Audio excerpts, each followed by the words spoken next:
Oke, Assalamualaikum warahmatullahi wabarakatuh. Selamat Waalaikumsalam. pagi, salam sejahtera, salam, Om Swastiastu, Namo Buddhaya, salam kebajikan untuk kita semua. Yang saya hormati Dr. Faris yang hari ini sedang menjalani koas. Beliau juga pernah bersama saya ketika mencalonkan diri sebagai presiden dan wakil presiden mahasiswa. Jadi hari ini kita bersama kembali untuk membahas mengenai diabetes. Jadi teman-teman di sini belakangan terakhir penderita diabetes terutama di kalangan anak muda tuh banyak diberitakan gitu di umur 20 tahun, di bawah umur 25 tahun bahkan dia sudah ya dikatakan mungkin parah ya. Jadi ini hal yang membuat saya untuk apa? Yang melatar belakangi untuk mengadakan diskusi ini. Jadi lebih tahu, lebih aware gitu. Jadi sebetulnya pada dasarnya ini adalah kebutuhan pribadi saya akan konsumsi informasi mengenai diabetes.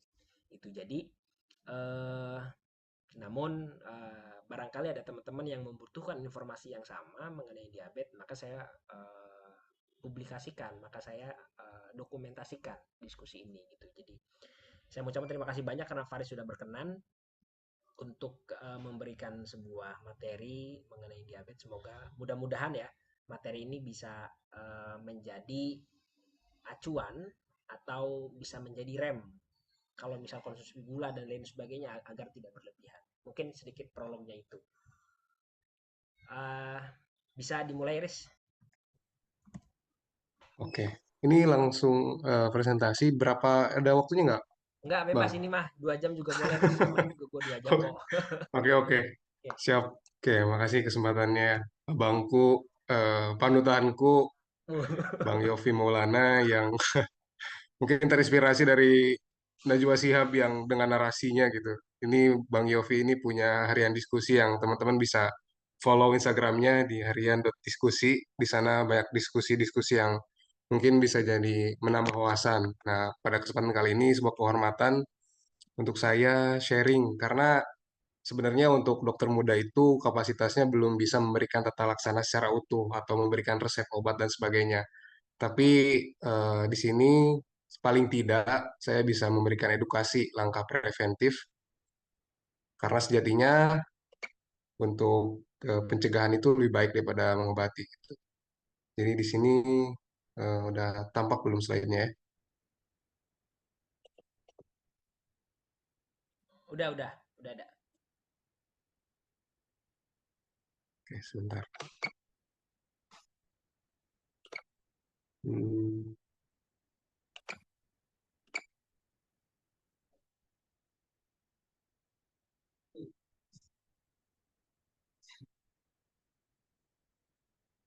ke stop ya, slide-nya belum ada.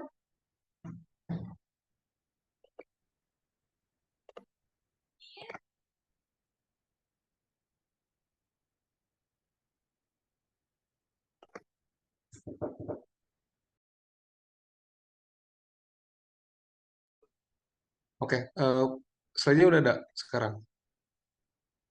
Oke, jadi untuk diabetes mellitus dulu ya, kita santai aja. Di sini agak cukup berat materinya karena saya ngebahas tentang patofisiologi, patogenesis, perjalanan bagaimana penyakit itu terjadi, tapi saya coba menggunakan bahasa yang mudah dimengerti oleh teman-teman semuanya.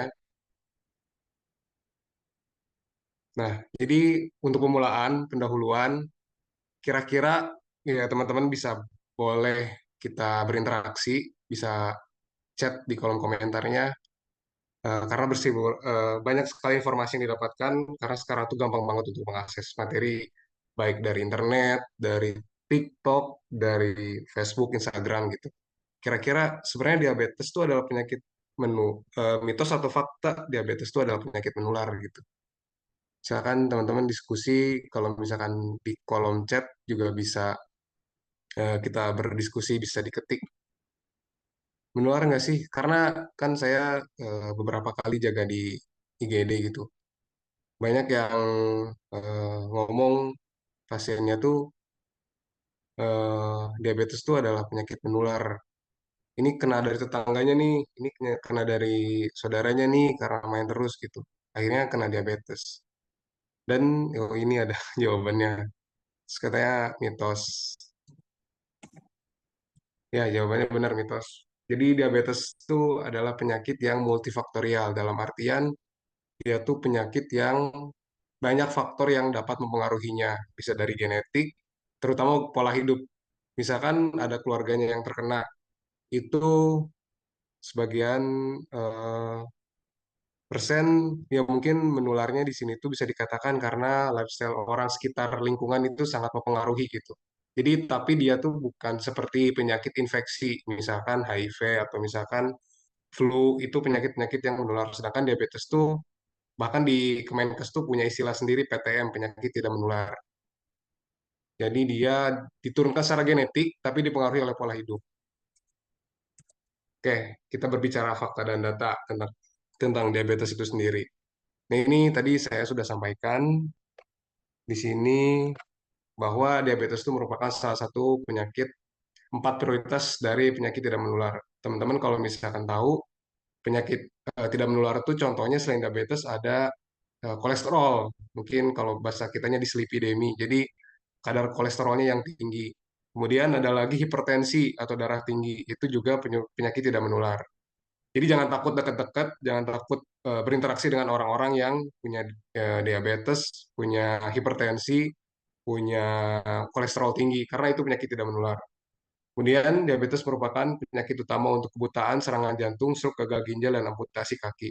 Ini yang agak-agak ngeri ya, karena kalau misalkan diabetes itu tidak terkontrol, komplikasinya banyak. Nanti di akhir saya jelaskan komplikasinya. Bisa stroke, gagal ginjal, amputasi, cuci darah juga bisa. Kemudian 80% kejadian diabetes itu dapat dicegah. Nah ini yang pentingnya. Ini juga agak ngeri-ngeri nih judulnya yang dibawakan oleh Bang Yofi ini. Melawan, perang melawan gitu. Jadi sebenarnya betul disampaikan karena 80% kejadian diabetes itu dapat dicegah gitu. Dengan nanti saya sampaikan yang terutama pola hidup. Kemudian diabetes itu dapat dicegah atau kejadiannya dapat ditunda. Tentunya dengan pengobatan yang baik, dengan pola hidup yang baik, pola hidup yang sehat. Dan ini kan kalau berbicara kanker ini 40% dapat dicegah, sedangkan diabetes dan penyakit jantung itu 80%. Artinya balik lagi ke kita, ke pola hidup kita. Selain tadi ada faktor genetik yang diturunkan oleh orang tua, oleh eh, kakek, nenek, itu dipengaruhi oleh pola hidup juga. Nah, berbicara di dunia, itu ini saya ngambilnya 2015, jadi cukup banyak ya. Nanti saya berbicara di Indonesia. Cukup banyak di dunia itu tahun 2015, 415 juta jiwa. Dan diprediksikan pada tahun 2040 itu meningkat 642 juta jiwa. Dengan kita melihat hmm, realitas yang ada di sekitar kita, yang ada di lingkungan kita, mulai banyak eh, fast food, kemudian juga minuman-minuman manis yang kemasan, terus juga minuman-minuman yang boba-boba gitu, itu kan banyak itu yang sangat bisa berdampak langsung terhadap diabetes yang terjadi pada anak muda, tadi disampaikan juga. Dan 1 dari 11 orang dewasa menderita diabetes di tahun 2012. Itu kalau dikumpulin 11 orang, salah satunya menderita diabetes. Dan kedepannya bisa lebih sempit lagi nih, range-nya bisa lebih banyak lagi. 1 dari 10 orang dewasa menderita diabetes pada tahun 2040. Berbicara di Indonesia, ini cukup banyak. Diabetes dengan komplikasi itu 6 sampai 7%. Diabetes dengan komplikasi stroke 21,1% dan penyakit jantung 12,7. Di sini Indonesia ya naik turun lah 6 7 peringkat ke-6 dan ke-7 di dunia ini prevalensi penderita diabetes tertinggi. Ada Cina, India, Amerika Serikat, Brazil, Rusia dan Meksiko. Kemudian di Indonesia tuh peringkat ke-7 6 naik terus naik apa? Naik turun naik. Nah, ini masuk ke definisi apa sih sebenarnya diabetes mellitus tuh? DM penyakit gula kalau misalkan eh, orang-orang awam tuh nyebutnya kencing manis atau penyakit gula atau gula darah. Jadi gangguan metabolisme kronis, kronis ya bukan akut. Jadi artinya dalam waktu yang panjang yang ditandai dengan hiperglikemi. Hiperglikemi itu kadar gula darah yang tinggi dalam darah yang disebabkan oleh gangguan sekresi urin sekresi insulin, sorry, atau tubuh tidak dapat menggunakan insulin secara efektif. Jadi insulin itu teman-teman bisa searching lah gampang. Itu adalah hormon yang dapat mengubah glukosa di dalam darah menjadi tenaga. Itu yang mengapa orang-orang diabetes itu suka lemas, lesu, letih karena glukosa yang diambil dari makanan itu tidak dirubah menjadi energi. Orang-orang yang tidak terkena diabetes itu ketika dia memakan sesuatu, kemudian diubah, karena misalkan nasi itu kan mengandung glukosa, mengandung gula, kemudian orang-orang yang normal itu dengan hormon insulinnya akan mengubah menjadi tenaga. Dan sedangkan orang-orang diabetes itu karena sekresi hormon insulinnya, pengeluaran hormon insulinnya tuh terganggu, akhirnya makanan yang didapat itu tidak berubah menjadi tenaga. Jadi mau makan sebanyak apapun tetap merasa lemas karena gula yang ada di dalam darah itu tidak berubah menjadi tenaga gitu. Dan sebagian besar diabetes itu merupakan DM tipe 2, nanti akan saya jelaskan klasifikasinya, menyumbang 90-90% dari seluruh kasus diabetes usia lebih tua. Dan di Indonesia prevalensinya ini pada tahun 2018 terjadi kenaikan 2013 sampai 2018 dari 6,9 sampai 8,5%. Dan ketujuh terbaik di dunia. Nah, ini sebenarnya masalah yang sangat apa ya, komplikasinya banyak, terus berhubungan dengan kualitas SDM. Karena orang-orang diabetes mellitus tadi lemas, kemudian butuh perawatan, produktivitas sehari-harinya terganggu, akhirnya berdampak besar pada ekonomi dan SDM. Jadi bukan seringkali disampaikan beberapa fokus pemerintah itu diantaranya adalah kesehatan, isu-isu kesehatan, dan ini penyakit tidak menular ini merupakan salah satu fokusnya. Karena kenapa? Karena berdampak pada ekonomi dan SDM. Akibatnya akibat komplikasinya, sehingga kualitas-kualitas SDM yang terkena PTM ini, penyakit tidak menular ini akan terganggu. Misalkan yang awalnya kerja, awalnya produktif, meningkatkan ekonomi, karena terkena penyakit ini bisa, apalagi tidak terkontrol, bisa menurunkan produktivitasnya. Nah, berdasarkan klasifikasi ini ada 4. Ini diabetes tipe 1. Biasanya terkena pada anak-anak. Terkena anak-anak, dia di bawah secara lahir, dari lahir dia udah terkena diabetes. Kenapa bisa terjadi? Karena autoimun. Autoimun itu kekebalan yang ada di tubuhnya itu menyerang dirinya sendiri. Sehingga menghancurkan atau merusak sel beta pada pankreas. Kemudian yang ini diabetes 2 yang sering didapat yang pada dewasa atau orang tua seringnya. Jadi hilangnya sekresi insulin sel beta yang ada kuat secara progresif plus resistensi insulin. Jadi singkatnya diabetes tipe 2 itu didapat dari pola hidup. Yang diabetes tipe 1 itu biasanya didapat dari lahir sudah terkena karena autoimun, dan diabetes tipe 2 ini didapat karena pola hidup. Diabetes tipe lain juga ini karena induksi obat, karena sering makan obat tertentu, biasanya steroid, obat-obat yang jenis steroid, dia bisa memicu terjadinya penyakit diabetes dan diabetes gestasional. Jangan heran jika ibu-ibu hamil itu pada trimester 2 atau 3 itu terjadi hiperglikemi atau pada saat dicek gula darah itu tinggi. Karena memang tanpa riwayat sebelumnya itu terjadi secara fisiologis. Nah, ini berbicara aplikasinya, faktor risikonya apa aja sih? Hal-hal apa saja yang dapat menyebabkan terjadinya diabetes? Yang pertama demografi, secara usia, ras tertentu itu dapat meningkatkan terjadinya risiko diabetes mellitus. Yang kedua secara genetik, jadi bagi teman-teman di sini yang orang tuanya mempunyai penyakit diabetes mellitus itu harus berhati-hati dengan pola hidupnya, karena teman-teman yang mempunyai secara genetik secara turun temurun itu penyakit DM itu lebih rentan terkena eh, penyakit diabetes. Harus lebih berhati-hati, harus lebih aware, harus lebih sadar karena potensi terkenanya diabetes itu lebih tinggi dibandingkan orang yang tidak mempunyai keturunan. Dan perilaku dan gaya hidup ini sangat-sangat harus digarisbawahi ya. Perilaku sedenter dan obesitas, perilaku apalagi kemarin COVID WFH ya, work from home. Jadi di rumah apa-apa sekarang udah ada Gojek, udah ada Grab. Jadi apa-apa tuh kita nggak perlu jalan, tinggal pesan makanannya datang langsung, kita makan di tempat tidur, kerja di tempat tidur, itu yang dapat membuat eh, risiko tinggi terjadinya diabetes. Merokok, diet, kemudian untuk sosial ekonomi, ekonomi menengah, ekonomi menengah ke bawah itu cenderung lebih rentan terkena diabetes. Kenapa tuh? Karena biasanya ekonomi eh, orang-orang yang dengan ekonomi menengah ke bawah itu cenderung lebih memakan karbohidrat dibanding dengan protein dan lemak gitu. Sedangkan orang-orang yang berekonomi menengah ke atas itu lebih selektif ketika memilih makanan.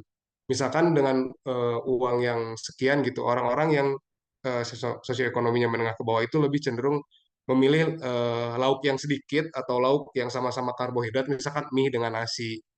Terus udah makan nasi tetap makan ubi, makan jagung gitu. Itu karbohidrat semua, tidak ada protein, tidak ada vitamin, tidak ada lemak.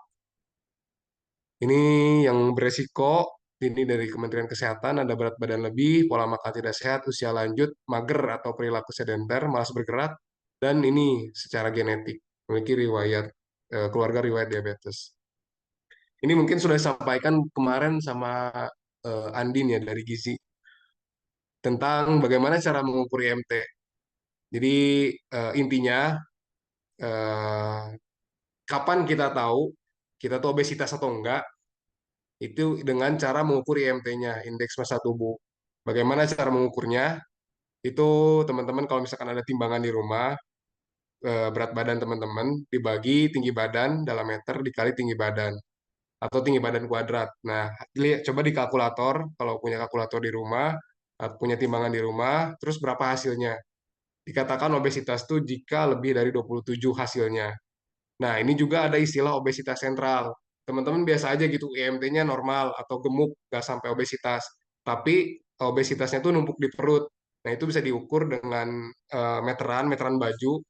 Kalau misalkan pria itu dikatakan obesitas sentral itu jika lebih dari 90 cm dan wanita lebih dari 80 cm.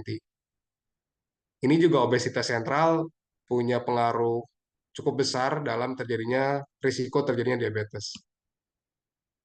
Ini eh, sangat kompleks, jadi saya bawakannya secara sederhana.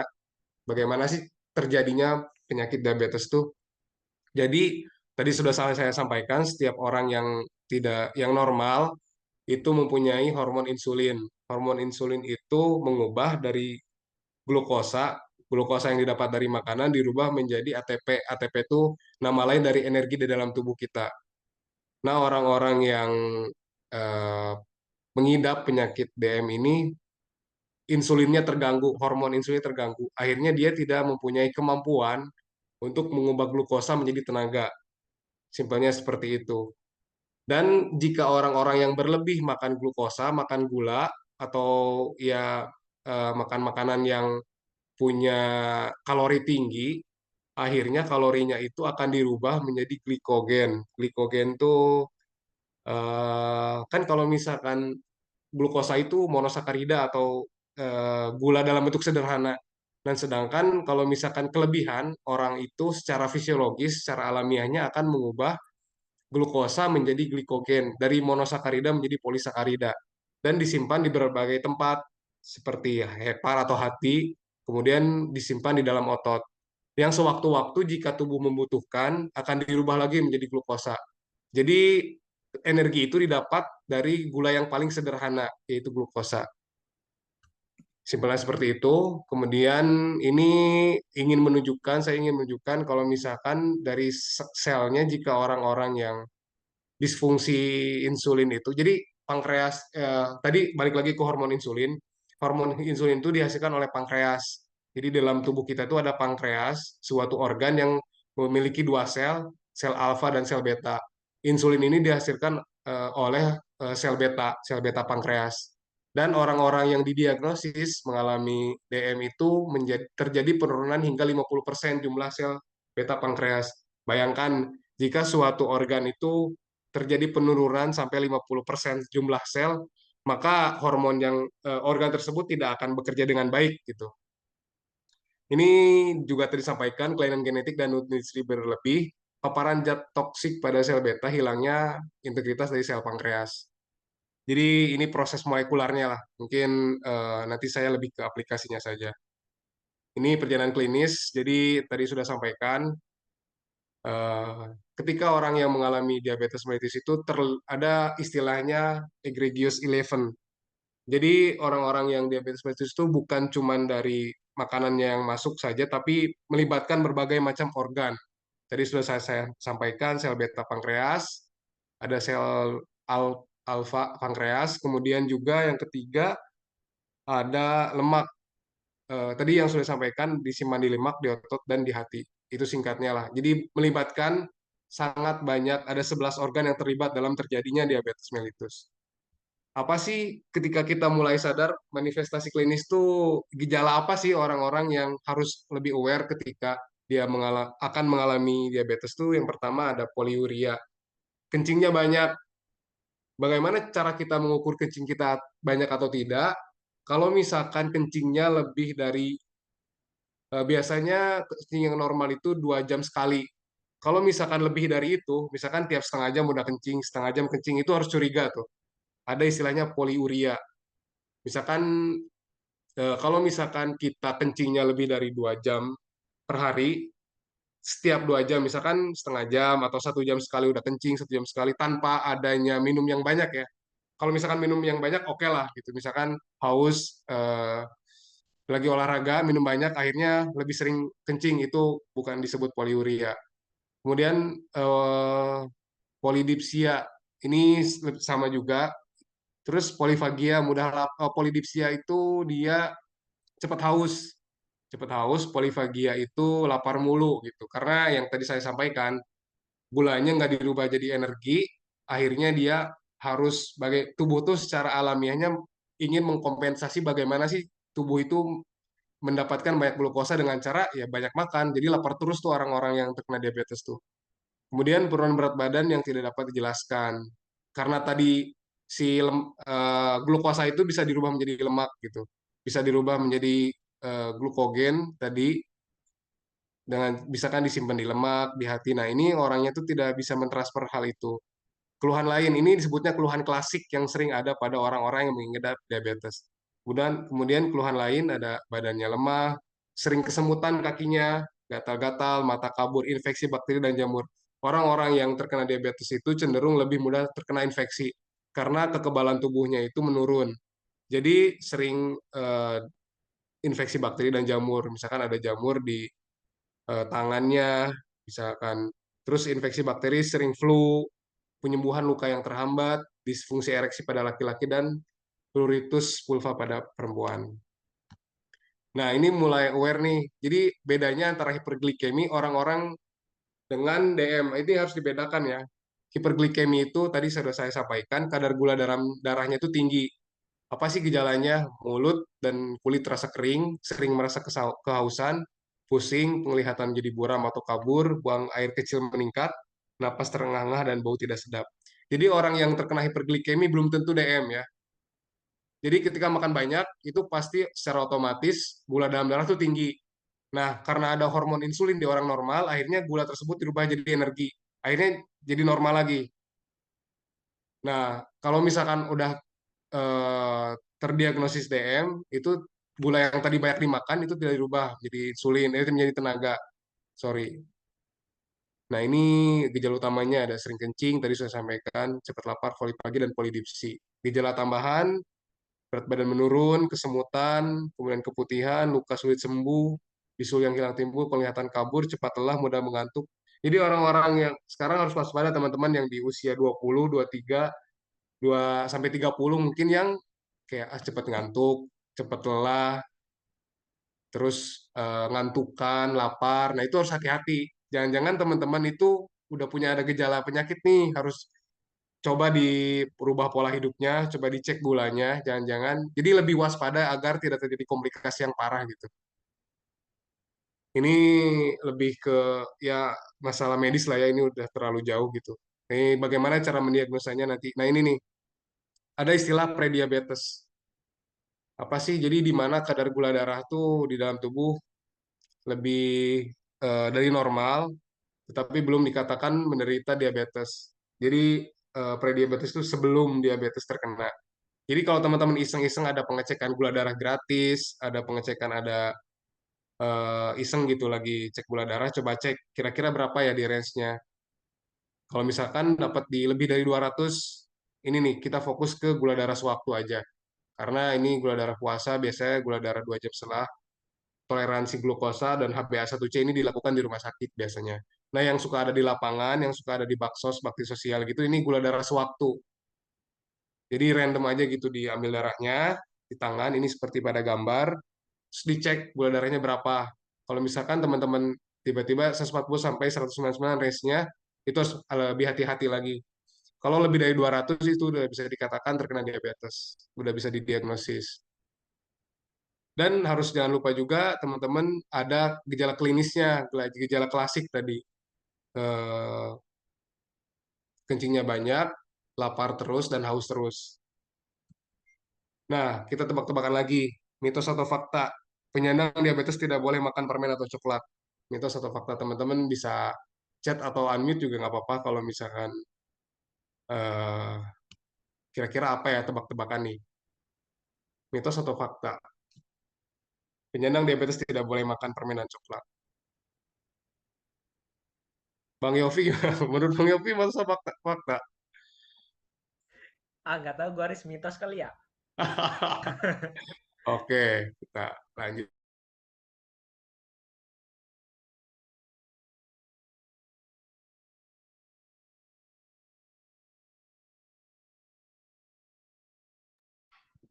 Tris, mic lu ke anu, Tris.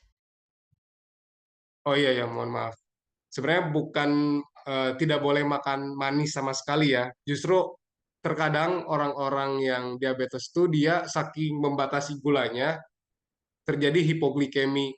Hipo itu rendah, glikemi itu kadar gula dalam darah. Akhirnya dia saking membatasi sampai kekurangan darah. Akhirnya darahnya rendah dan sampai bisa koma gitu. Biasanya kan dia orang-orang yang mengalami diabetes mellitus tuh makan obat anti gula dan penurun gula darah ya. Dan di samping itu dia juga nggak makan gula sama sekali. Akhirnya kadar gula dalam darah itu sangat rendah. Disarankan biasanya suka ngantongin permen atau coklat kecil gitu agar gula darahnya tuh tetap stabil. Biasanya orang-orang yang dengan penyakit DM tuh udah biasa dalam gula darahnya tuh tinggi gitu. Ketika dia terlalu rendah, padahal di orang normal tuh range segitu tuh normal gitu. Tapi karena dia seringnya tinggi, ketika normal itu, ketika turun dikit aja udah kerasa pusing, lemas, dan sebagainya. Jadi nggak apa-apa ya kalau teman-teman punya keluarga, tapi dengan catatan harus dibatasi, jangan terlalu banyak, dan jangan terlalu sering. Nanti gara-gara diskusi ini jadi tinggi terus gula darahnya gitu. Harus dibatasi, bukan tidak boleh sama sekali gitu. Oke, ini tata laksananya ini masalah klinis saja sih sebenarnya. Banyak obat-obat yang eh, bisa didapatkan. Mungkin sering dengar tuh teman-teman ada metformin, ada tiazoli, ada glibenclamid gitu-gitulah sulfonylurea, glinid. Itu ini lebih ke medis aja sih. Ingin saya sampaikan adalah bisa ada istilahnya tuh obat hiperglikemi oral gitu. Jadi tidak harus menggunakan insulin tapi banyak obatnya juga gitu. Nah, kapan sih orang tuh harus menggunakan insulin? Insulin tuh ini harusnya ada gambarnya bentar. Nah, ini gambarnya kalau teman-teman lihat di sini insulin tuh disuntik di perutnya. Jadi anggap aja eh, di sini ada beberapa hal ini HbA1c. HbA1c ini pemeriksaan lab di rumah sakit lah.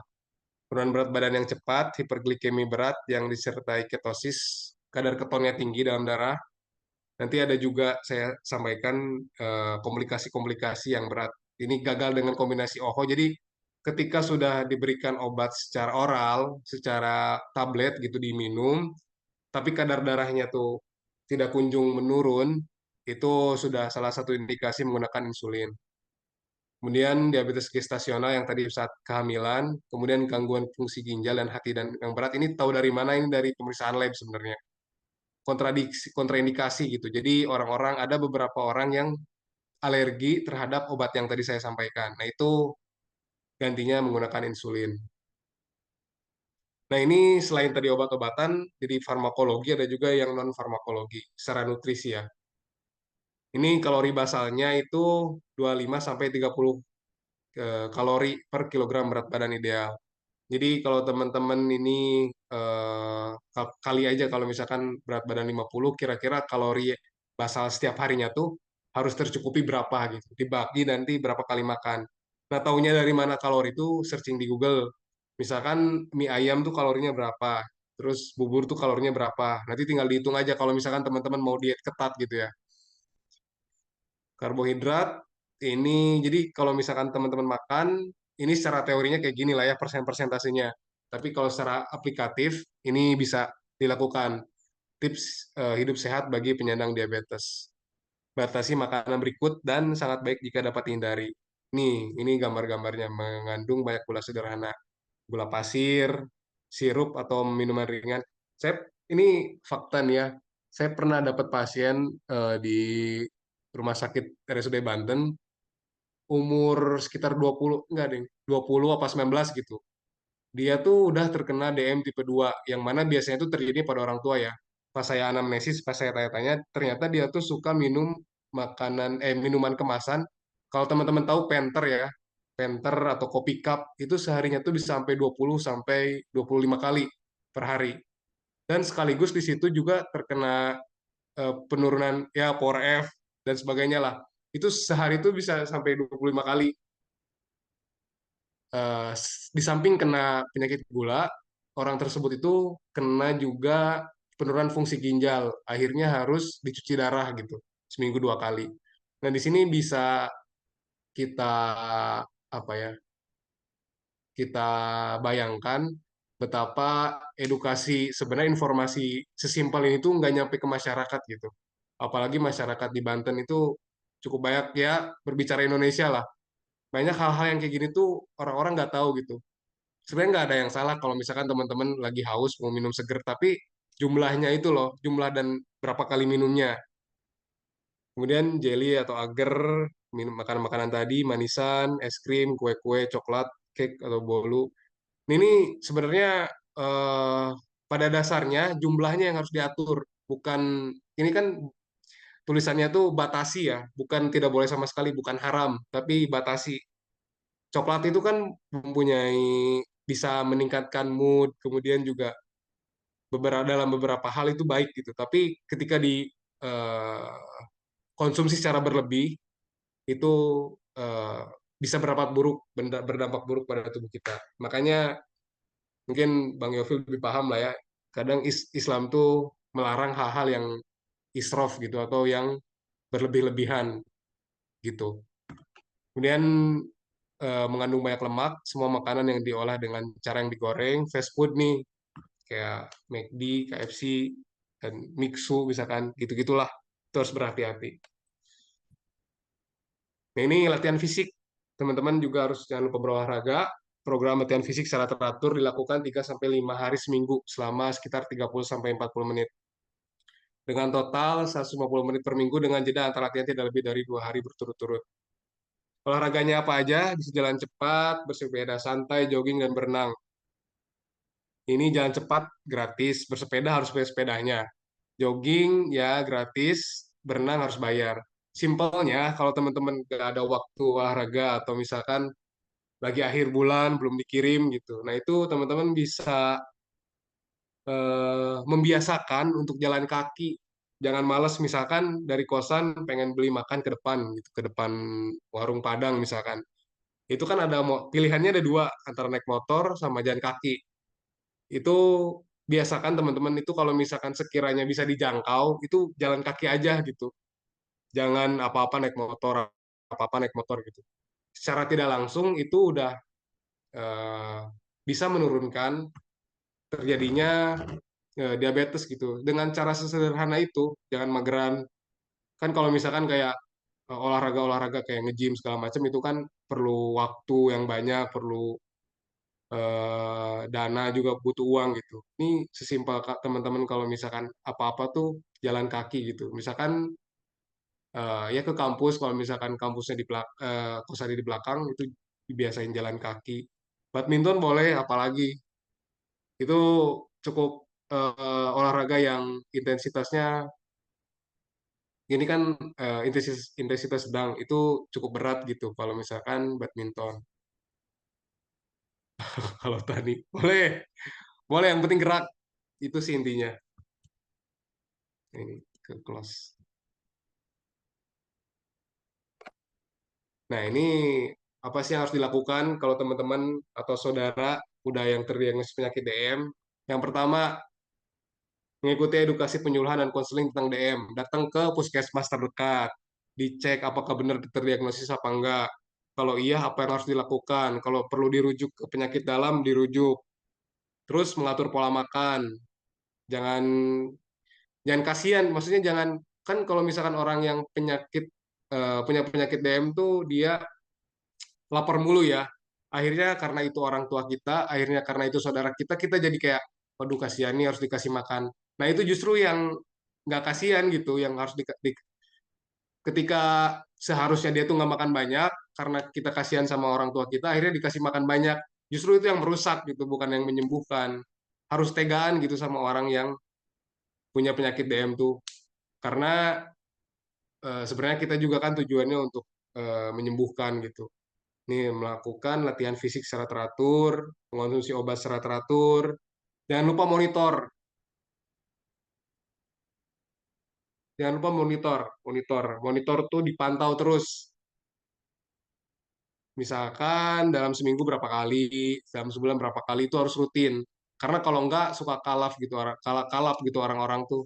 Sampai tiba-tiba 200, 300 gulanya datang dengan penurunan kesadaran, itu gulanya udah 500, 900, bahkan nggak terdeteksi sama alatnya gitu. Nih yang tadi saya sampaikan, jogging, senam, bersepeda, dan berenang. Itu simpelnya. Komplikasi, kalau misalkan penyakit gula itu didiamin terus, banyak komplikasi. Komplikasi itu kalau misalkan orang orang awam tuh dampaknya, apa sih dampaknya yang terjadi kalau misalkan penyakit tersebut tuh nggak dikelola dengan baik gitu. Ada istilahnya nefropati diabetik, itu penurunan fungsi ginjal, kerusakan ginjal yang akhirnya harus cuci darah ke seminggu 2 kali ke rumah sakit gitu. Itu dari penyakit gula dulu tuh, dari malas gerak dulu tuh awalnya, akhirnya bisa sampai ke cuci darah.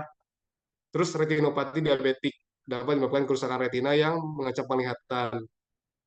Jadi tidak bisa melihat, bisa juga katarak. Jadi ada dua komplikasinya, mikrovaskular dan makrovaskular. Bisa juga stroke, sering terjadi karena biasanya orang-orang yang DM itu dia mempunyai resiko terkena penyakit kolesterol, hipertensi. Jadi itu tuh udah lengkap tuh. Jadi tadi di awal sudah saya sampaikan penyakit tidak menular, ada penyakit gula, darah tinggi, kolesterol, sama asam urat. Udah tuh empat-empat itu biasanya kalau udah ada satu, yang lainnya tuh berpotensi buat terjadi gitu. Terus ya ini nanti tentang neuropati diabetik. Nah, ini nih.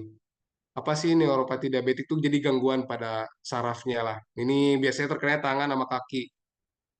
Ya, ini gambarnya. Istilahnya diabetic foot ulcer. Biasanya kaki-kaki orang yang DM, kalau dibiarin lama, itu biasanya kayak gini nih tampilannya. Ini kenapa bisa terjadi? Jadi ada dua hal. Yang pertama karena sumbatan, eh,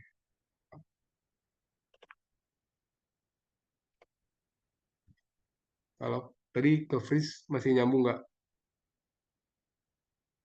Nyambung, Halo? nyambung. Oke.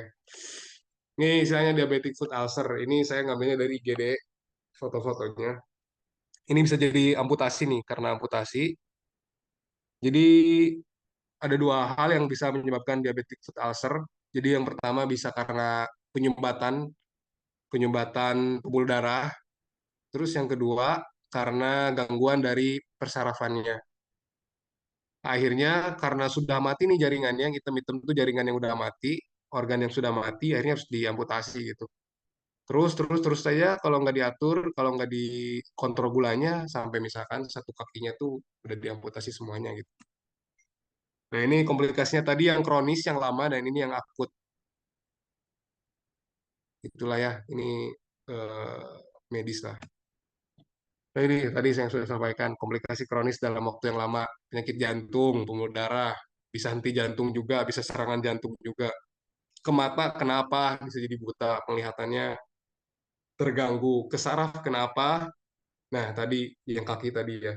Ke ginjal kenapa? Nah ini bisa jadi gangguan ginjal, penurunan fungsi ginjal, sampai akhirnya di cuci darah.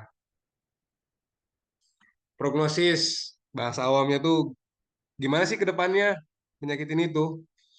Diabetes yang tidak terkontrol dengan baik ditandai dengan HbA1c yang tinggi, tadi itu pemeriksaan lab, merupakan faktor risiko terbesar dan terjadi komplikasi pada pasien diabetes. Faktor lain tekanan darah, lipid plasma, denyut jantung, berat badan, serum asam urat. Nah ini sudah saya sampaikan. Kalau orang yang terkena gula darah, punya darah tinggi, risiko tinggi kena asam urat, risiko tinggi kena kolesterol, udah sepaket. Kesimpulan, penyakit DM ini gangguan metabolisme yang kronis ditandai dengan hiperglikemi persisten ya, bukan hiperglikemi sewaktu gitu. Jadi kalau misalkan hiperglikemi cuma sekali dua kali yang itu disebutnya prediabetes, tapi udah berkali-kali yang persisten, kronis, yang lama itu bisa curiga ke DM. Kenapa bisa terjadi? Karena gangguan sekresi insulin, itu yang harus digarisbawahi. Atau singkat simpelnya, tubuh itu nggak bisa pakai insulin secara efektif gitu. Bisa dari produksi insulinnya yang kurang, yang tidak adekuat, atau dari penggunaan, dari reseptor penggunaan insulinnya itu tidak sensitif lagi terhadap insulin. Apa sih faktor risikonya? Bisa demografis. Demografis tuh tempat letak tinggalnya gitu. Ada beberapa wilayah di Indonesia yang apa-apa tuh pakai gula. Misalkan kayak di eh, Padang gitu. Itu kan biasanya pakai garam makanannya asin-asin, pedes-pedes. Kalau misalkan di Pulau Jawa, biasanya makanannya manis-manis, cenderung lebih manis. Nah, ini secara demografis mempengaruhi secara lingkungan. Genetik turun-temurun, perilaku dan gaya hidup itu sangat digarisbawahi, dan sosioekonomi. Ini menjadi apa? Jika diproyeksikan bukan dari masalah edukasi saja, tapi dari permasalahan sosial dan ekonomi itu bisa berdampak buruk pada output yang dihasilkan sehingga terjadi komplikasi DM dan penurunan dari kualitas SDM-nya. Terus patogenesisnya ada resistensi insulin, ya itulah secara klinis, secara kedokterannya gitu. Kemudian tata laksananya tadi ada farmakologis dan non farmakologis. Farmakologisnya gimana? Obat-obatan, insulin yang disuntik tadi. Non farmakologisnya secara nutrisi bisa makan makanan sama olahraga atau jangan jangan malas bergerak. Apa sih kalau misalkan DM itu tidak dirawat dengan baik, komplikasinya tadi ada yang kena mata, kena ginjal, kena kaki, kena saraf.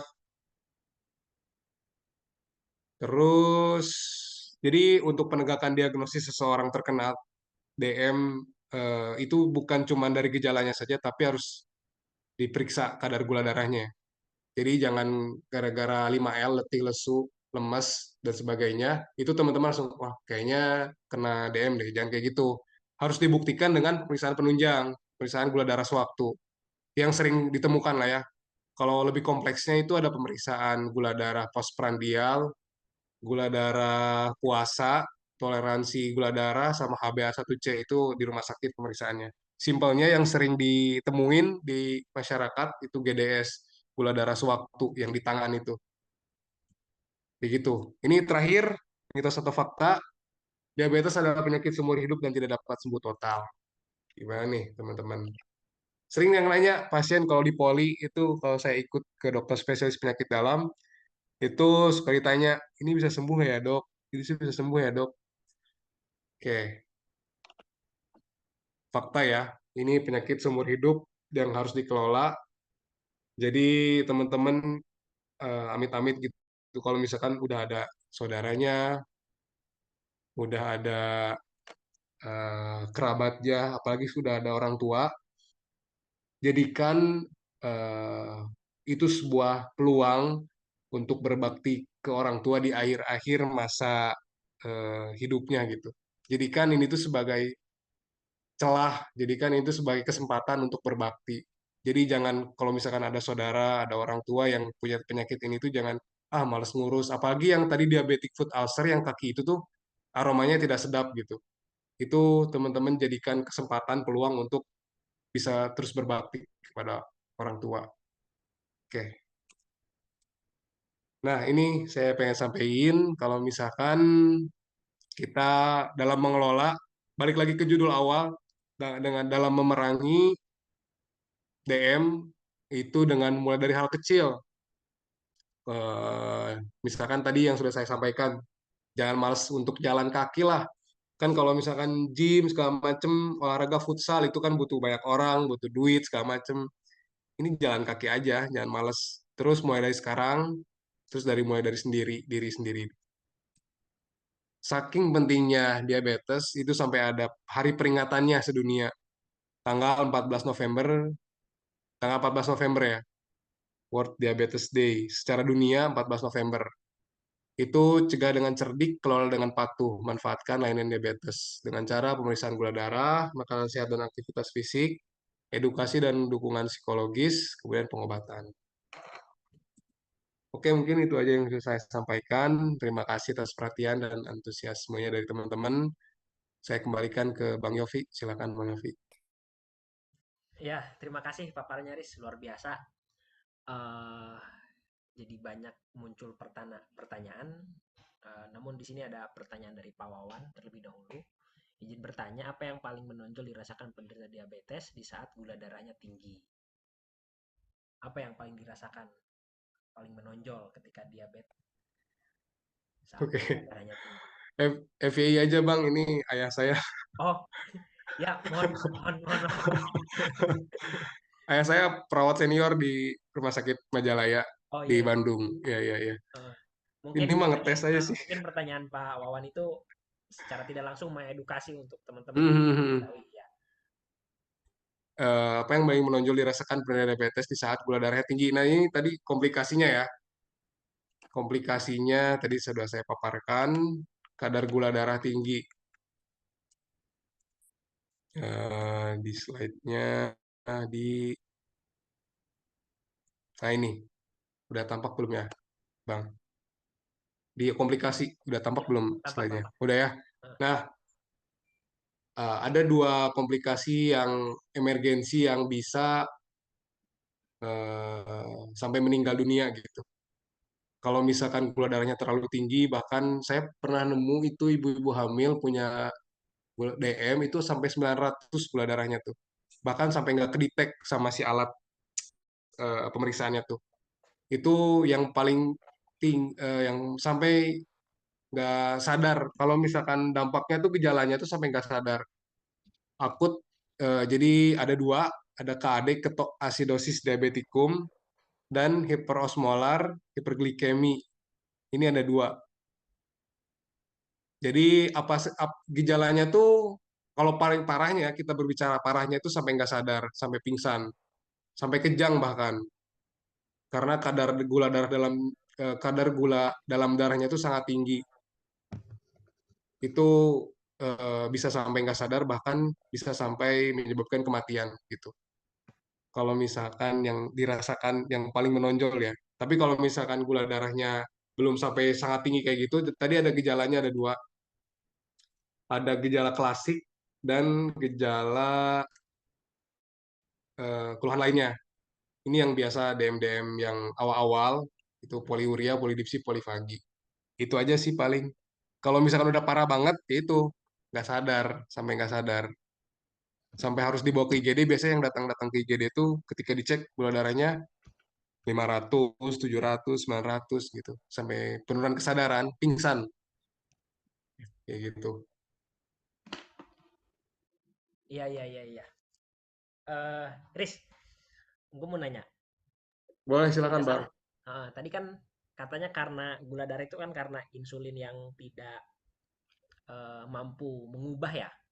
Betul, Nah, jadi itu kan disebabkan oleh apa pankreas yang betul. menurunnya jumlah sel. Nah, eh, kira-kira faktor apa aja yang bisa menurunkan jumlah sel sehingga berdampak terhadap pankreas dan menurunnya insulin itu? Itu yang Oke. pertama. Heeh, boleh. Heeh. Yang kedua, tadi kan sebetulnya kita juga membutuhkan gula ya secara itu. Nah, kemudian ada orang yang membatasi makan gula Hmm, dan dia juga nggak baik gitu kan. Nah, sebetulnya konsumsi gula per hari itu tercukupi nggak dengan satu piring nasi atau 3 piring nasi pagi, siang, sore? oke, oke. Eh, Siap. Nah, pertanyaan yang ketiga, Oke. eh Dicatat.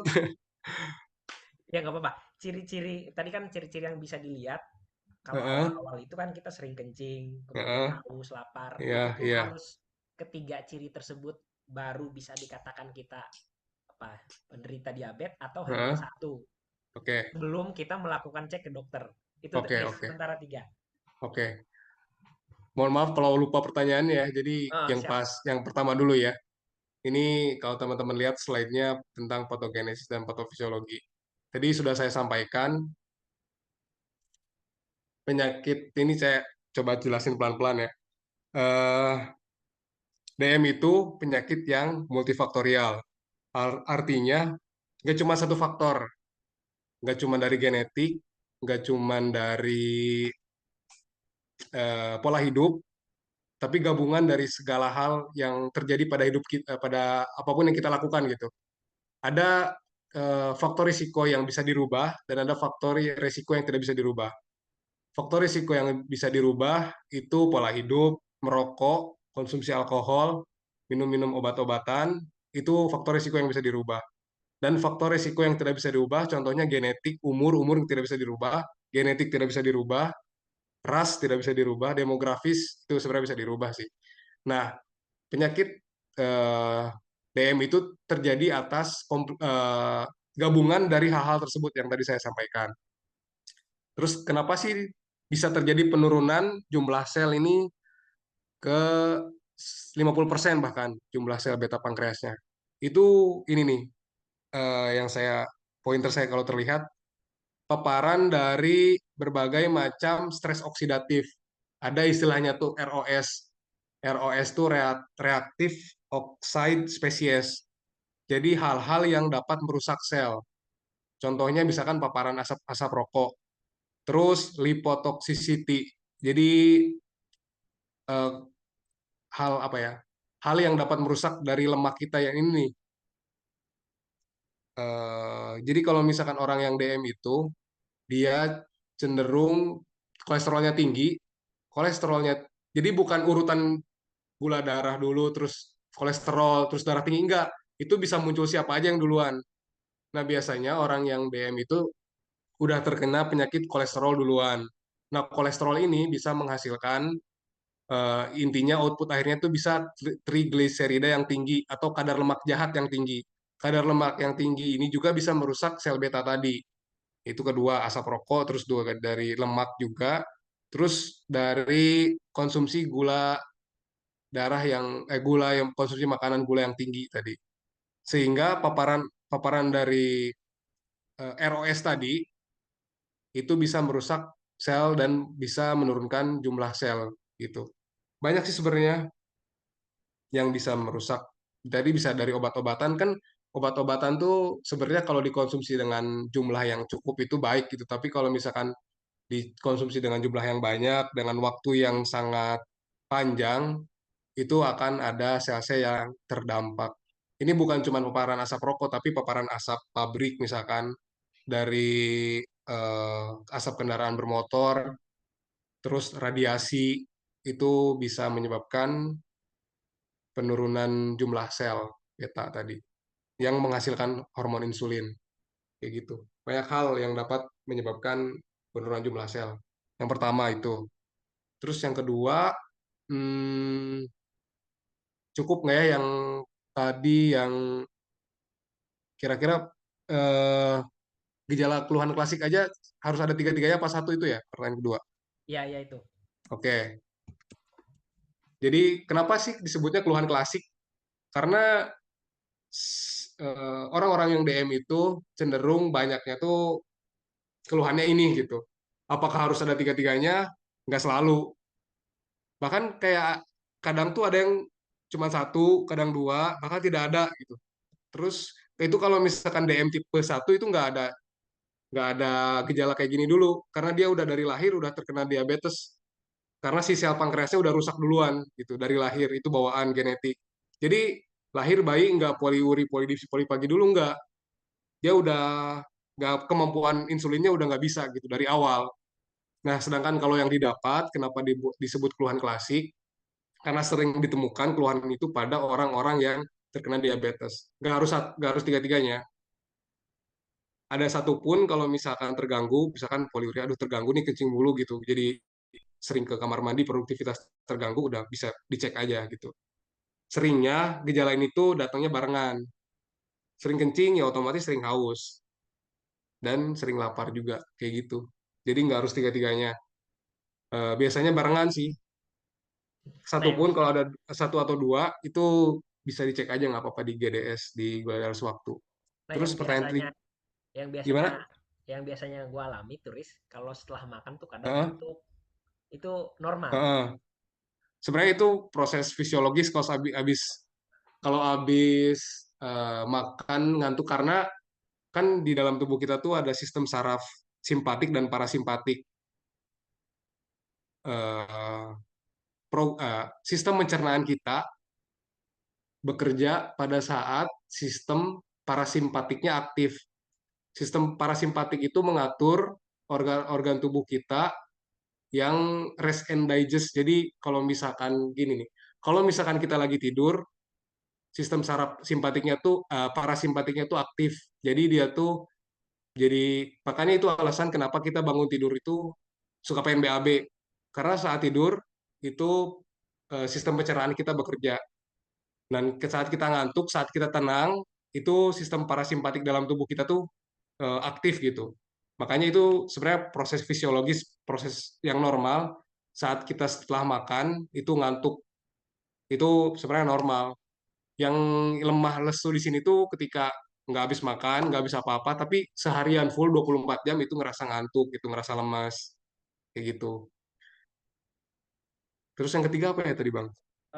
Tadi gula tuh sebetulnya konsumsi gula tuh cukup dengan sepiring nasi atau 3 piring nasi di satu hari nggak? Iya, Sehingga kita iya. membatasi diri kita untuk nggak makan yang manis-manis cukup atau masih kurang dengan itu. Heeh. Untuk langkah pencegahannya sih sehari 2 kali juga udah cukup makan. Dan itu tadi eh, waktu itu sudah sampaikan kali ya orang-orang apa anak-anak gizi itu. Jadi gizi seimbang. Jadi saat makan tuh nggak cuma karbohidrat, nggak ada karbohidrat, protein, sama lemak, sama vitamin, sama buah-buahan, sayuran gitu. Cukup atau tidak, itu kan sebenarnya yang jangan terlalu berlebihan tuh karbohidratnya, nasinya jangan terlalu berlebihan. Karena itu yang paling tinggi kadar gulanya. Biasanya orang-orang yang terkena DM itu dikasih opsi makan nasi merah. Karena dengan kalori yang lebih tinggi, dia gulanya tuh lebih rendah. Jadi kalau misalkan teman-teman punya rezeki lebih gitu untuk beli nasi merah, sebenarnya itu lebih disarankan karena kalorinya lebih tinggi dengan kadar gula darah yang rendah. Kalau misalkan 2 kali atau 3 kalinya, itu sebenarnya balik lagi sih ke seberapa banyak kita makan. Kalau misalkan 5 kali tapi porsi nasinya kecil-kecil, sedikit-sedikit, itu sebenarnya lebih bagus dibandingkan dengan 2 kali makan tapi isinya nasi semua, nasinya banyak. Kalau misalkan penasaran, pengen banget ngitung, tadi sudah saya sampaikan ya, berapa sih kebutuhan per harinya tuh kalori? Itu 25 sampai 30 kalori per kilogram berat badan ideal. Berat badannya idealnya berapa? Dikalikan 30, nanti totalnya berapa? Nah, itu kebutuhan kalori basal kita per harinya itu segitu. Kayak gitu. Kalau misalkan berapa banyaknya itu melihat porsi kita dulu. Ngerasa cukup 2 kali, ya nggak masalah. Dan yang paling penting isinya yang dimakan tuh apa? Nasi aja atau ada proteinnya atau ada lemaknya? Kayak gitu kira-kira. Iya iya Riz. Soalnya pas setelah ikut si Andin ngisi materi itu, Mm-mm. setelah makan akhirnya gue membiasakan dengan air putih dan membatasi untuk makan hal-hal yang manis, termasuk kopi di kopi shop gitu juga Iya, membatasi. iya, iya. Akhirnya muncul Se- sebetulnya kita cukup gak dengan, ya kan, kalau nggak salah 40 gram atau berapa gitu kan Iya, sehari. iya, iya. Heeh. Iya iya iya. Sebenarnya kalau kalau ngopi tuh nggak salah. Yang salah tuh bukan ngopinya, tapi frekuensi berapa kali ngopinya tuh. Heeh. Oh Dan iya. gulanya tuh gula gula pasir kah atau gula yang kayak gimana gitu. Itu yang sebenarnya yang harus digarisbawahi, bukan masalah ngopinya gitu. Iya iya iya. Ini ada pertanyaan lagi. Kalau sudah begitu pertolongan pertamanya gimana Pak Dok? Jadi kalau sudah akut ya, sudah apa yang tadi sel-selnya mati Betul. tuh, yang hitam-hitam tuh gimana tuh pertolongannya, Riz? Kalau misalkan akut yang kaki-kaki tadi sel-sel mati, yang jadi kan komplikasinya ada dua, ada yang akut, ada yang kronis. Akut tuh cepat waktunya, waktu singkat. Kronis tuh berbulan-bulan, bertahun-tahun gitu. Nah, yang kronis ini, kalau misalkan kaki ini nih, yang kaki itu sebenarnya yang harus dilakukan perawatan luka yang pertama. Yang kedua, kontrol kadar gula darahnya. Karena orang-orang yang terkena DM itu penyembuhan lukanya lama dibandingkan dengan orang yang normal. Kalau udah kayak gini, eh, nggak ada pilihan lain selain kontrol gulanya. Kalau misalkan gulanya bisa balik ke normal, maksudnya bukan sembuh ya, dipertahankan kondisi range normal, itu penyembuhan lukanya insya Allah lebih cepat kalau misalkan dibandingkan dengan kadar gula darahnya yang lebih tinggi. Itu dipertahankan di kadar range normalnya, kayak gitu. Ini perawatan luka sama kontrol gula darahnya harus bener gitu. Terus kalau yang aku tadi, biasanya kalau di rumah sakit, kalau di IGD, itu dikasih resusitasi cairan istilahnya. Jadi dikasih cairan infus yang banyak, kan eh, gula darah tuh kalau gula, kan aduh gimana ya? Kan gula darah ibaratnya gini, kalau misalkan ada sirup, ada air. Ibaratkan darah kita tuh airnya, dan ibaratkan sirup tuh adalah gula darahnya. Kalau misalkan sirupnya terlalu banyak, artinya darahnya jadi lebih kental kan, sirupnya jadi lebih kental. Hmm. Nah, kalau misalkan gula darahnya di dalam tubuh tinggi, berarti cairannya harus dibanyakin dong, airnya harus dibanyakin dong, biar sirupnya itu nggak terlalu kental, biar darahnya nggak terlalu banyak, airnya dikasih cairan yang banyak, dikasih air yang banyak, biar jadi isotonis lagi, isotonis lagi di darahnya tuh. Jadi kalau misalkan ada pasien yang kayak gini, pingsan, gula darah tinggi, biasanya dikasih infus yang banyak, dikasih resusitasi cairan, misalkan 500 cc 2 jam atau 1 jam, ditambah lagi 500 cc 1 jam, terus aja gitu. Sampai gula darahnya baik lagi. Beda dengan hipoglikemi. Kalau hipoglikemi, dia kadar gula darahnya rendah, dikasihnya gula justru. Kalau misalkan masih sadar, biasanya dikasih teh manis. Kalau misalkan udah nggak sadar, dikasih cairan dextrose, cairan gula dalam bentuk infus, dimasukin ke dalam tubuhnya, kayak gitu. Oksigen, terus dikasih sama resusitasi cairan, istilahnya tuh. Kayak gitu, Bang. Iya iya iya iya. Kalau yang belum paham, ini aja, ditanyain lagi. Iya. Berarti kalau yang udah sel apa saraf-saraf tadi yang mati itu dia udah nggak bisa sembuh lagi ya, Riz ya? Oh, udah nggak bisa. Dia hanya sebatas dirawat aja. Sebatas Ya, dirawat. sama penurunan Kalau cek gula itu ya, gak apa? Kadar gula. ya dikontrol, gula darahnya Dikontrol. dikontrol. Karena kalau kayak gini, apalagi udah diamputasi. Mm-mm. Ini kalau misalkan Bang Yofi sentuh-sentuh tuh yang ini nih, itu udah Mm-mm. nggak ada rasanya dia. Hmm. Entah disentuh, entah dicubit, Hmm. entah dibakar sekalipun, karena sarafnya udah rusak, itu dia udah mati rasa, Mm-mm. Ini kayak pasien gitu. umur berapa, Riz? Sekitar 50-an apa 60, ini beda-beda sih dari gambar, dari orang yang berbeda. Macam-macam. Tapi biasanya sepuh sih yang datang, udah sepuh. Heeh. Nah, ini nih yang balik lagi ke judul awal memerangi tuh. Jadi pertanyaan buat saya pribadi, kenapa sih orang-orang yang datang ke rumah sakit itu ketika udah terkena komplikasi gitu. Nggak dari awal ketika dia tahu punya DM, ya dia kontrol terus gitu. Ketika udah kayak gini, baru datang ke rumah sakit, baru tahu ada penyakit gula. Ketika udah pingsan, baru datang ke rumah sakit, baru tahu punya penyakit gula gitu. Itu yang saya sesalkan. Enggak sih, itu jadi pertanyaan aja buat saya kenapa orang-orang yang udah parah baru datang ke rumah sakit gitu. Kayak gitu. Iya, iya, iya, iya. Ya Sebenarnya itu sebetulnya nggak akan terjadi kalau misalkan kadar gulanya dikontrol terus gitu, dikontrol terus kadar gula. itu lebih ke apa? Ke informasi yang mungkin ya dia tidak sadar bahwa pola hidup yang sehat itu seperti apa sehingga dia terasa sakit baru ke dokter mungkin gitu. Jadi Ah, betul. dan ternyata Orang-orang memang kita biasa gitu ya. kayaknya mungkin soal perilaku hidup sehat itu belum menyeluruh terhadap masyarakat, terutama mungkin masyarakat Banten ya, mungkin makanya Iya, tidak. setuju, setuju, setuju. Ini ada pertanyaan satu Padahal, lagi. ya, ya boleh, boleh. Apakah DM tipe 1 pada anak bisa berkembang menjadi DM tipe 2 pada anak setelah dewasa? Bisa, sangat bisa. Karena balik lagi ke etiologi, kenapa bisa terjadi, penyebab kenapa bisa terjadi DM tipe 1. DM tipe 1 itu terjadi karena destruksi sel betanya itu rusaknya bukan karena faktor luar, tapi dari autoimun. Autoimun itu, jadi di dalam tubuh kita tuh punya sistem kekebalan, imunitas, yang mana kalau misalkan ada zat asing, kalau ada virus, kalau ada bakteri, dia bakal nyerang. Nah, pada orang-orang yang terkena autoimun, sel dirinya sendiri aja dihancurin gitu. Sel dirinya aja diperangin sama sistem kekebalan tubuhnya. Jadi udah sama sel betanya dirusak sama bukan dirusak, diperangi sama sel dirinya sendiri, ditambah dengan eh, jadi si sel betanya aja udah rusak, udah nggak bisa lagi nih menghasilkan insulin.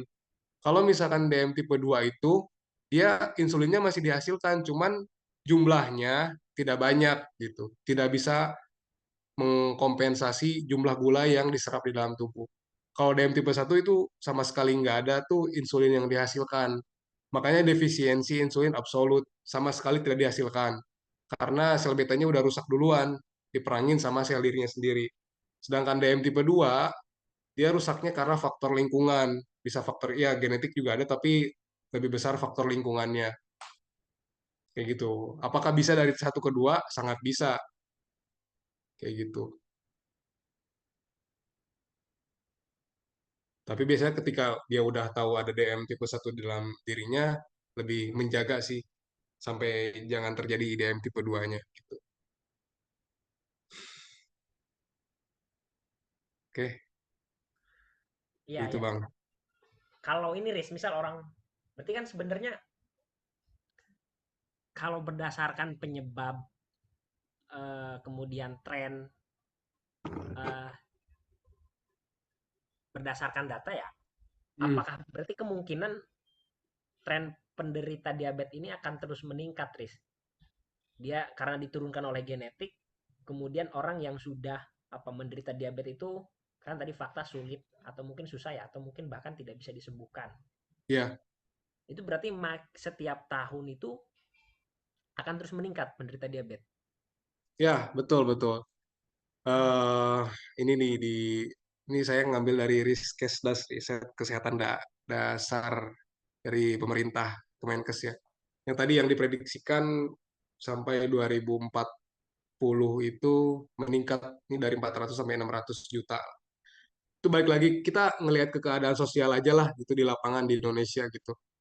Lebih banyak sekarang karena keasikan karena COVID kemarin, jadi WFH, jadi kerjanya di rumah terus, lebih suka di rumah, lebih suka di kamar. Dengan berkembangnya teknologi, adanya Gojek, adanya Grab, terus sekarang kan terus makan makanan fast food juga banyak, terus Mixu juga ada yang lainnya tuh yang KW-KW-nya gitu. Banyak, bukan cuma Mixu aja tuh sekarang ada apa gitu. Nah, itu yang kalau kita ngelihat dari realitas di lingkungan sekitar kita lah. Dari situ aja udah kelihatan, ditambah dengan kurangnya kesadaran masyarakat terkait penyakit tidak menular ini. Ya udahlah, ntar juga bakal kejadiannya apa sih? Nanti juga kalau misalkan udah takdir mah takdirnya kena gitu. Atau enggak, paling kenanya pas udah tua gitu. Ada pemikiran di masyarakat tuh yang masih berpikir seperti itu. Atau enggak kayak bahkan ada yang tahu nggak tahu gitu penyakit gula itu apa. Masih sering kayak kalau saya nanya-nanya ke orang-orang yang masuk IGD gitu, punya penyakit gula nggak? Itu bahkan saya udah pakai istilah yang paling sederhana gitu. Ya nggak tahu penyakit gula itu apa, atau nggak dicek sama sekali. Dengan melihat fakta sosial seperti itu, bisa jadi terjadi ini peningkatan tren sampai 2040 kayak gitu. Ya sebenarnya edukasi sangat penting gitu tentang mengelola pola hidup seperti apa. Meskipun secara genetik dua-duanya orang tua tuh ada penyakit gula, kalau misalkan dia bisa menjaga pola hidupnya, itu terkena DM-nya ya secara potensi ya lebih tinggi. Tapi balik lagi, penyakit DM tuh multifaktorial, nggak cuma satu faktor aja. Bukan kayak, mohon maaf gitu, Down syndrome. Itu kan Down syndrome tok genetik gitu. Atau enggak hemofili, trombositopeni, hemofili atau enggak talasemi, penyakit kelainan darah itu tok genetik, nggak disebabkan oleh pola hidup, tidak disebabkan oleh faktor lingkungan. Nah, kalau DM ini dia selain genetik yang berperan, ada juga peran dari pola hidupnya, kayak gitu. Ya satu lagi, Riz. Misalnya si Boleh, orang boleh. tua eh, menderita diabetes, cuman diabetesnya masih bisa terkontrol lah, Hmm, masih normal gitu. Paling lesu aja. Nah, misal dia punya anak, nah apakah misal anaknya lebih dari dua atau lebih gitu? Nah, apakah semua anak, misal dia punya 5 anak atau 6 anak, nah keenam anak itu, apakah dia dipastikan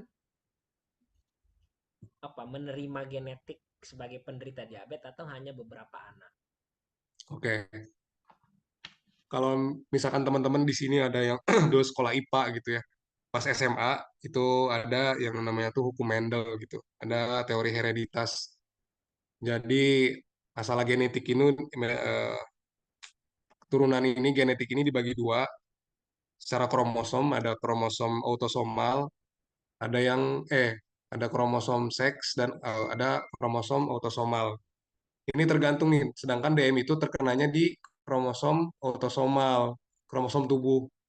Kan ada kromosom tubuh, ada kromosom seks. Seks itu yang XY gitu, yang bisa menentukan anak itu laki-laki atau perempuan.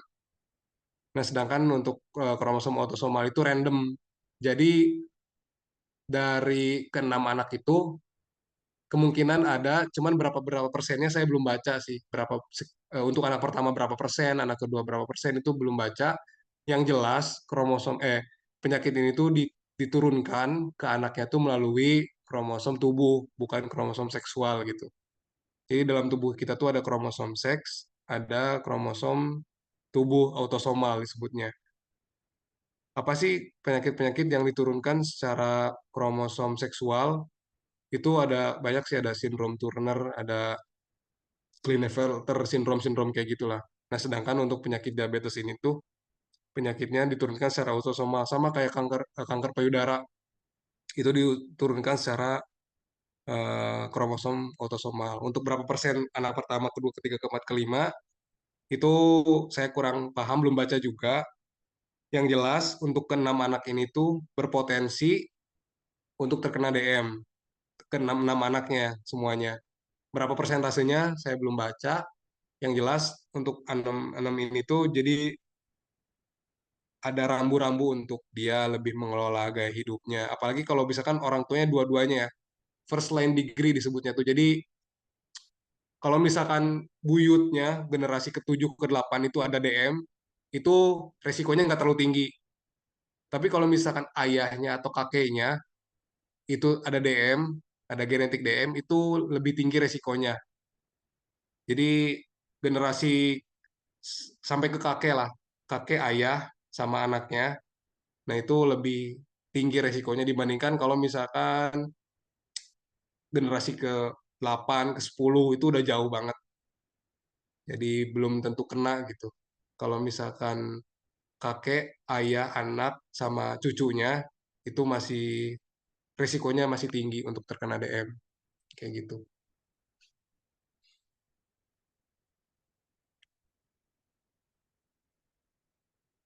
Iya, iya, iya, iya. Oke, teman-teman ada yang mau bertanya lagi? Ada Mamul Wafasidik, ketua ada Taufik Dayat, kemudian ada Naniwan, ada Pak Hermawan, ada Kak Aura. Kira-kira teman-teman kalau masih ada yang mau bertanya disilakan.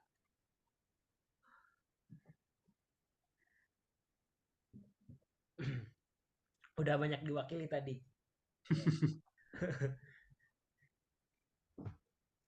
Kalau ketua, kalau profesi tuh yang ini kan tadi eh, demo apa? Tadi kan demografi SARA kan demografi berkaitan dengan daerah makanannya manis kemudian.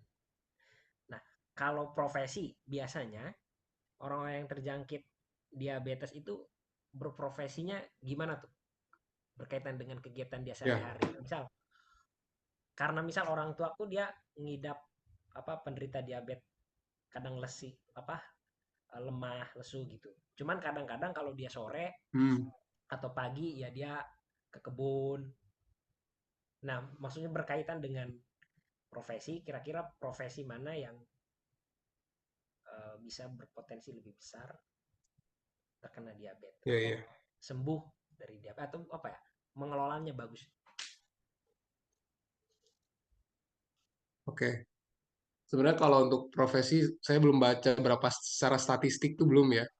Tapi ini tuh kalau misalkan teori dari kayak kedokteran awal-awal tuh profesi menjadi hal penting. Karena dari situ tuh bisa pertanyaan terkait profesi itu sangat penting. Kerjanya apa? Karena dari situ aja kita bisa mendiagnosis, bisa mengira-ngira kira-kira penyakitnya ke arah mana gitu. Mendiagnosisnya ke arah mana. Hmm. Nah untuk DM itu sendiri, biasanya balik lagi ke kebiasaan tadi.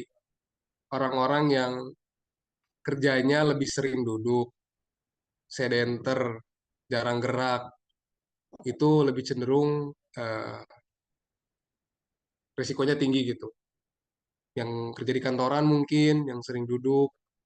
Sebenarnya untuk sosioekonomi juga agak ada kurang setuju juga karena biasanya orang-orang yang ekonomi menengah ke atas juga dia banyak juga yang terkena DM. Hmm. Bukan berarti orang yang sosioekonomi menengah ke bawah itu yang udah pasti gitu.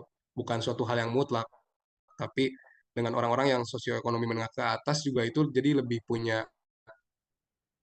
apa ya kesempatan buat terkena DM juga misalkan manajer di sebuah perusahaan direktur di sebuah perusahaan yang selama 1 minggu itu full duduk bolak-balik naik kendaraan dia nggak nyetir terus di dalam kantornya dia naik lift nggak jalan terus di kantornya dia cuma duduk doang itu lebih ke sebenarnya bukan profesinya tapi kebiasaannya sih Hmm. untuk profesinya berapa banyak secara statistik saya belum baca gitu tapi apakah profesi tersebut itu berpengaruh terhadap kebiasaannya, pola hidupnya atau tidak gitu. Seberapa berpengaruh profesinya itu terhadap kebiasaannya. Kayak gitu. Ada juga yang misalkan manajer, direktur sebuah perusahaan tapi dia sering gym, itu hal lain. Pertanyaannya apakah profesinya berpengaruh terhadap kebiasaannya atau tidak, itu jadi persoalannya kan. Hmm. Kayak gitu. Iya, iya, iya, iya. Cukup jelas sekali ya. Semoga dengan adanya diskusi ini kita bisa lebih sadar dan lebih mengelola hidup yang sehat. Teman-teman ada yang mau bertanya lagi Setuju, nggak? setuju.